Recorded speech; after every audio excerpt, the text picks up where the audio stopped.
Aisha Jumwa, 19 million graft case withdrawn. Murder charge against Aisha Jumwa withdrawn.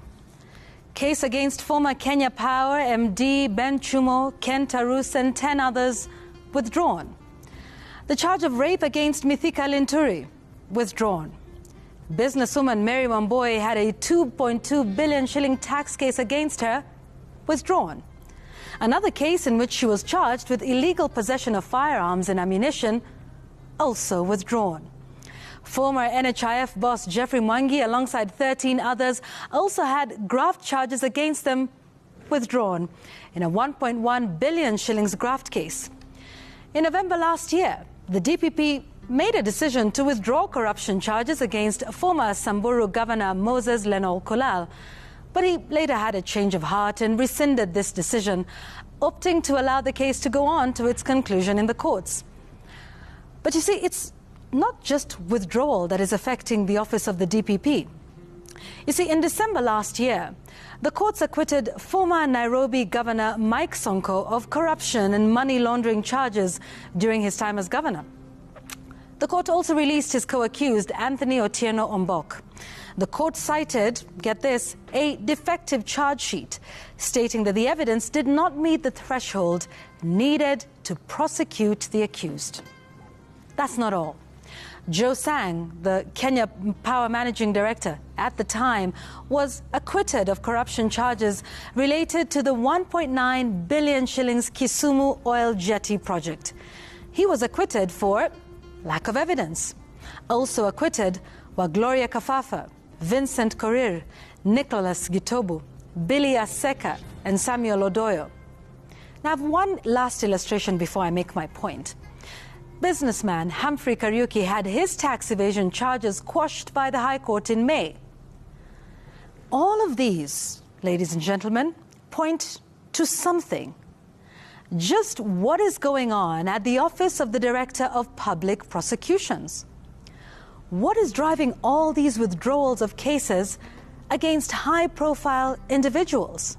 You see, in fact, the law does allow the DPP to withdraw cases. Article 157(8) of the Constitution gives power to the DPP to discontinue a prosecution, of course with the permission of the court. It provides that the DPP can, and I quote, discontinue at any stage before judgment is delivered any criminal proceedings instituted by his office, end quote. All right, well and good. But so what does it then say about the judgment of the holder of that office to institute proceedings, spend taxpayers' money through a judicial process, only to realize along the way that they do not have enough evidence to sustain the charge?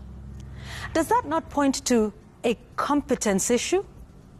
By the way, incompetence is one of the grounds laid out in Article 158 for the removal of the DPP. Now, if indeed these cases either did not pass muster or were politically motivated, then imagine the damage done to the reputation of those accused. But here's one interesting fact. The withdrawal of those cases seemingly favors the high and mighty in this country. So what of the ordinary citizens like you and I? Is it possible that they also suffered the same fate? And if so, who will speak for them? You remember former Chief Justice David Maraga defending the judiciary when it was accused of dragging its feet in resolving cases? He turned the heat on the prosecution, citing instances where the charge sheets had too many counts, a long list of witnesses and lawyers representing parties, making it impossible for judicial officers to expedite the hearing and conclusion of such cases.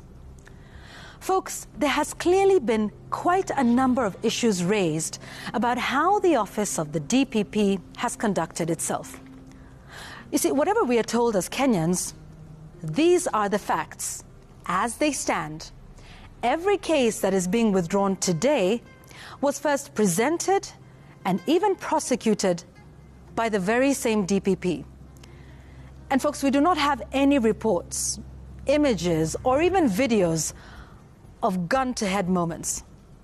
So, we are owed a detailed explanation of these cases. What happened? Are these the only cases that were defective? How many other people are sitting in remand with defective charge sheets in court? Is the DPP able to make independent decisions about who to charge, or is he swayed by political pressure? Was there political pressure applied to charge certain individuals in the previous regime? Is there political pressure to drop them now? The drafters of the Constitution took their time to put in protections for this office to prevent all the back and forth we have seen from this office in the last few months. The mandate of the office holder is very clear.